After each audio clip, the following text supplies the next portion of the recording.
Hello and welcome to today's Profit Project interview series chat that I'm having, which is all about generating growth within business. And today I'm super excited to have on the line Scott Trevethan from Go Global Bookkeeping. Welcome to the chat, Scott. Thanks, Craig. I'm so excited to be here.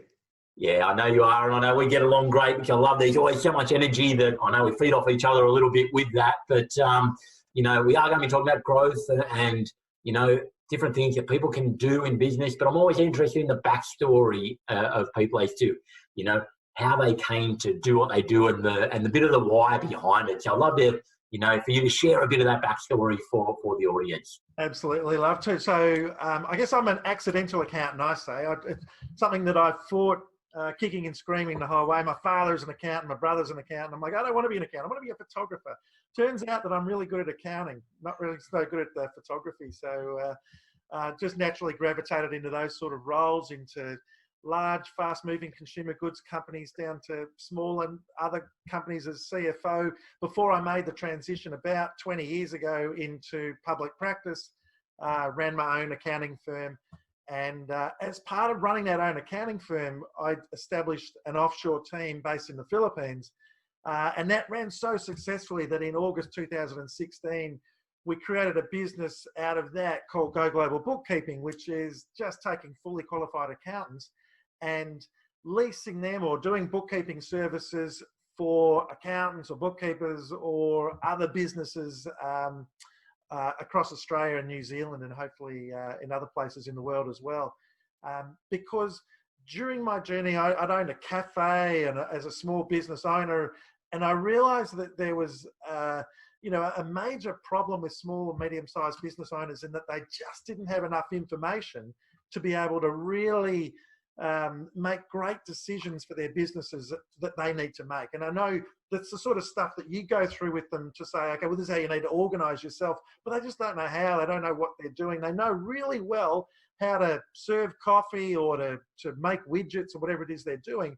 But in terms of the money side of how it all flows through, then they're sort of in the dark. So it became one of my driving passions to make sure that those people were as empowered as the big organizations that I used to work for, because I can assure you they leave not $1 on the table, whereas the small and medium-sized businesses, they leave tons of money on the table. Yeah, awesome. I love that backstory and, the accidental accountant. I love that because I think there's plenty of those out there that, the other term I hear is more of the reformed accountant as well. But I love that terminology of, I consider myself probably one of those reformed ones. I always find myself, every time I get out, they drag me back in. Well, I guess that, Why am I doing tax returns? Anyway. Yeah. But also, as you say, though, when you find you're actually really good at something and it has that impact and you know that you can impact people, then, it does become a bit of a calling at different times, doesn't it? Absolutely, absolutely. And I love that, you touch upon, your journey there and, through the whole stepping stones of the accounting space, but also, owning your own small business as well. But then also the transition into the Go Global Bookkeeping side of things. You've started a number of different ventures there and you've been involved in business for a while. What are some of the challenges that you experienced in that sort of, business building, business startup sort of phases as you've sort of gone through?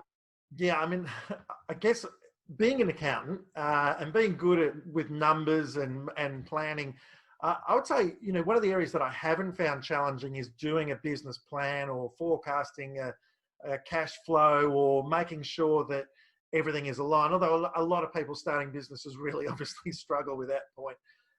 For me, it's been probably around the marketing and sales side of things, and probably more the marketing. It's like my businesses have often been referred to as the best kept secrets, and which is not a good thing. You need to be out there somehow loud and proud saying this is what I do and why I'm better than anyone else. So I'd definitely say from the marketing and sales process. And then I know it's a cliche, but it's so true. Then it's the people management side of things that really do your head in. With Go Global was the first business that I've really been able to step back and say, you know what, I'm going to create, this is a business that I'm creating from scratch, and I'm going to really set the culture and the values behind the team to make sure that, it starts running in a direction that I want it to keep running in. And that has paid massive dividends. So 4 years later, the thing, they're hiring and firing and doing all that sort of stuff and making the exact same decisions that I'd make. So, I think when you're starting a business, you really need to have that culture piece in mind for the people. You do not want to be, 4 years in and complaining about Mary who didn't do this and they never do this and they never do that and that sort of stuff. It's like, well, that's because you didn't set the thing right at the start. And I know I've been guilty of that certainly in the cafe business and even in the accounting firm. We had just so many iterations of different people and this person's not working out. I'm like, when it comes back to it, it's the way that I set the thing up, and it's the expectations that I built in and the values and all that sort of stuff around me. I think so. People problems, they always come back to the owner or the founder of the thing. This time I got it right. That's awesome. And so I think very, very common challenge that businesses have, if they have generated, a certain level of sales and they've got the people side of things. And, in your case, you definitely have the numbers and the profitability and all those sorts of things sorted. One of those next ones is really like, how do you create the order and the structure around that, and having the right culture is just, it's paramount importance as you're starting to grow and scale and do those sorts of things. Well, ultimately, these are things that are distractions for a founder who just wants to achieve their mission, their purpose. And let's be honest, needs to make profit. You need to make a return on the investment of your time and energy and sleepless nights and all of the trouble. Because at the end of the day, if you're just earning less, often less than what you could earn as an employee somewhere else, you've really got to ask yourself the question, how much are you willing to give up to have a lifestyle business? And there's nothing wrong with that. I mean, that's an actual trend that's happening that we're seeing in the economy, or at least pre-COVID it was. People choosing to take less money and choosing just to have the lifestyle. But from my experience, and I don't know about yours, but certainly for the majority of small and medium-sized businesses, they're earning a lot less money than they should, but it's not by choice. They're not getting any lifestyle benefits out of it. That's just, and they're getting a whole bunch of stress and other things that they really don't need. So they need to take care of that stuff, and then they can crack on to more fun stuff, which is what they got into business in the first place for. Yeah, you're exactly right. And, you're speaking to my heart, and I know that, we have very similar conversations outside of this one. And it's that whole thing of having a sustainable business and, very much aligned with what the impact that you want to have and whatever that future goal is and all the rest of it. But you're spot on. If it's not sustainable and it's not, providing you with, the lifestyle right now or the cash flow right now and being able to do that, then why do that for the stress? Because you and I know that, and everybody in business that have been through this process and challenging the growth phase of business knows it's a lot of work, it's a lot of stress, it's a lot of time to get things to a certain level. Well, that's right. And once again, I'm pointing out, again, it might be obvious, but a lot of people are struggling to get, on that initial journey to get the thing up and running, and cash flow is always an issue, and then trying to get enough return for their investment of their time and that sort of stuff. But what they don't realise, if they don't put the pieces in place now, you'll keep paying for that the whole time. It doesn't matter how big your business gets, you'll keep having the same sort of issues. So you'll get that, the real problem when you step up to that next level, it just exacerbates all the problems, and you could just be earning even less money for a heck of a lot more headaches. So you really got to put the pieces in place, don't you? Yeah, definitely. A good structure, a good plan, touches upon all those things that you just touch upon. And, it's something that I know I constantly talk about. It's like, which business would you prefer to have? The $200,000 business that pays you $100,000 or the $1 million business that pays you $100,000? I know which one I'm signing up for. I don't want 5 times the headaches. Thank you very much. But and I guess my question, if you asked me that, was, well, how easy would it be to fix the $1 million business so it's returning a lot more than 100K in profit? Because that would be good from a scalable perspective. But it's just like building your foundations. It's either on sand or rock or concrete. So if you got shaky foundations, then you're in trouble, no matter how big the business gets. Yeah, 100%. And I guess you've touched upon it a couple of times there as well, and the return on investment idea and the like. from your perspective, somebody working with people like yourselves and what you do and how you do it, what are some of the benefits that people get out in around that return on investment, but also from a wider perspective? Yeah, absolutely. So from a bookkeeping perspective, I guess it's about there's a couple of things. So one is we are around about 50% of the cost of a local bookkeeper, and I'm not trying to take the work of local bookkeepers. I think they do a magnificent job, and they really are the unsung heroes of small and medium-sized business, and we certainly support them along the way as well. But so there's a one-off, an immediate impact by accessing the low-cost labour environment. Incredibly skilled accountants over in the Philippines that we're continuously training, so you get access to that. But also then, having a delivered service. So it's like, this is what we will get for you every day or every 2 days or every week, depending upon the package that we offer. It means that there's certainty on the numbers that the business owner, they can expect that things are all reconciled, that they're all fixed, that they're all flowing.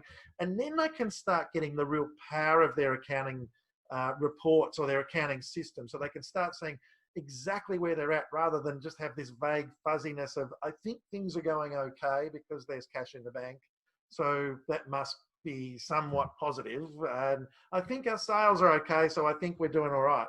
Again, that's the greatest way to leave a whole ton of money on the table, and I hate that. So I guess one of the best returns on investment is to be able to make sure that you're up to date all the time, so that you can make those timely fact-based decisions rather than just relying on your gut. Yeah, so true. And I guess a little bit further to that, I guess, what do you find? I guess I know my experience, and I'm interested in your thoughts as far as that idea of once people have that system and structure and they've got that consistency that you alluded to there around, taking the weight off the shoulders of business owners, because, once they've got that set up, all of a sudden, I know I tend to see once you've put a good system in place around that sort of thing, their shoulders go from here to here, and then they go sit down and go, well, that's under control, and all of a sudden their headspace ends up going, well, what they're really good at. That's exactly right. Now, spoiler alert, if you're all just about to hit through the breakthrough, just block your ears right now, because I'll say, once you've made it, once you've got to that point, it's not just sitting on the beach drinking cocktails, because what's going to happen is it's going to free up your capacity, your mind's going to go crazy, and you're going to start another business, or you're going to add another section onto your business. So you're going to keep growing and evolving, because that's why you got into business in the first place. You were passionate about that. Unless you're an accidental entrepreneur, like I was an accidental accountant, that you sort of somehow morphed into this business and you're really passionate about being a dry cleaner and that's what you want to do. I think, once you've got all that in place, then you'll open up another dry cleaners and another one. Just share the value that you give with the world, and that's what it'll do. It certainly will enable you to breathe easier, but it'll also enable you to really ignite the passion that got you into business in the first place. And that's what's so super exciting, to help people do that. Yeah, that's so cool. And, you touch upon that idea of the creativity that comes off the back of, again, as human beings, once we free up space, our mind has that amazing propensity to go to all sorts of places, which again usually does circle people back to that point of, why did I start in the first place? What am I trying to do? What am I trying to achieve? And yeah, I'm curious if your experience kind of around that. I know people that I work with sometimes say, oh yeah, it's all about saving money and all the rest of it. But what I generally find is businesses that I work with that, we've worked with them for a couple of years potentially, and yes, their cost base might have gone down slightly, but it's actually the revenue line that goes up, even though I'm not necessarily doing any of the sales, the marketing and those sorts of things, but that's usually actually what ends up being the general outcome off the back of it. How about yourself? How have you seen things? Yeah, I would agree. And I think the old adage of, look after the pennies and the pounds will take care of themselves type of thing is so true. Not to be miserly about things, but to really pay attention where you need to pay attention to, means that you free up resources for other things that actually help the organisation want to grow. I think organisations, businesses separate from their owners, they want to evolve, they want to grow by themselves. It's we as owners that always are the limiting factors. And I've certainly seen that with my own businesses, where I've hampered growth because of what I've done. And as soon as I got out of that mindset and say, okay, it's me that's standing in the way, it's not this person, or I haven't got this done in place yet, or I haven't done that. I think that just enables the business. Once you get out of the way, the business will just naturally grow. In order to get out of the way, you need to put all those systems and processes in place to make sure that you've got all that covered. So I 100% agree with you. It's like, I think it's the evolutionary theory of businesses that they all naturally want to expand in order to survive, even though they're not living things, but that's just what happens in our universe. Yeah, I love that. Yeah, I love that concept of the businesses just being a living organism that want to do that themselves. I love that concept. And, in this very short time that we've had this chat, you've laid out a lot of awesome stuff around generating growth and those sorts of things. But if you were sort of trying to give a bit of a key takeaway that people should think about or have in mind, or a practical idea that they can take away to put into their businesses sort of tomorrow, what would that be? Well, I'd say, look, if you don't have a solid platform, if you don't have, I don't know how many times I've heard the conversation from business owners that things are going great, but I haven't got my books in order. I haven't got my accounts in order. Now, obviously, this is where I add value, but to me, it's really about, fix the fundamentals, fix your foundation. If you haven't got values or a meaningful company mission, if you haven't got things structured for the best efficiency that you can, you really need to go back and address those things right now. Don't worry about your sales and marketing side of things or the next strategic takeover or whatever. Go back now and fix them, because it's just going to pay exponential dividends in the long run. And I think that would be my one piece of advice. Is where your house isn't in order, fix your house first, and then go and give more value to the world, because that's what the world really wants you to do. And get out of the organisation's way, because it wants to grow and share your love with the world as well. Yeah, that's so cool. I think you're spot on the mark. I love that as a key takeaway, because many businesses out there, they're actually already generating a sales sort of number or a figure that, is enough money for them to achieve what they want to achieve from a dollar cents in their pocket, so to speak. But because they haven't got those systems and those structures in place, then, they're not being most efficient with that and the like. And so getting those structures and having a foundation, you're exactly right, get those foundations so you can build that 2, 3, 4 story house as a metaphor for your business. It's ever so important. So really appreciate you sharing those ideas, concepts. There's so many little takeaways here that, we're going to have quotes coming off the back of this for weeks on end, I reckon, off the back of this interview. So really appreciate your time today, Scott. It's been so great to be here, and support everyone on their journey as well. Yeah, awesome. And so if people do want to check you out and reach out and connect and all those sorts of things, where's the best place for people to track you down? I reckon the website's the best place, because it's got lots of buttons that say book a free meeting with me, and I'm always passionate about helping business owners, whether we're the right fit for you or not. Just to have a chat, to get maybe another set of eyes over something, I'm always loving to do. So it's www.goglobalbookkeeping.com. And from there there's lots of cool videos you can have a look at, or just click on the book a meeting, and it's all easy. Yeah, awesome stuff. And we'll obviously have all those details in the show notes that accompany this video here. And I do recommend people going to there. We'll have the link there. Click on it.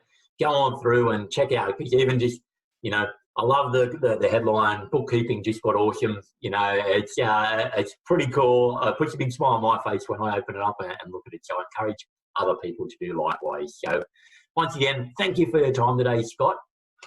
And for everybody out there, as always, continue to follow us here on The Profit Project, where, lots of great interviews with awesome experts in this space, helping you to grow your business, be more profitable, and generate wonderful wealth. So until next time, see you later. Bye.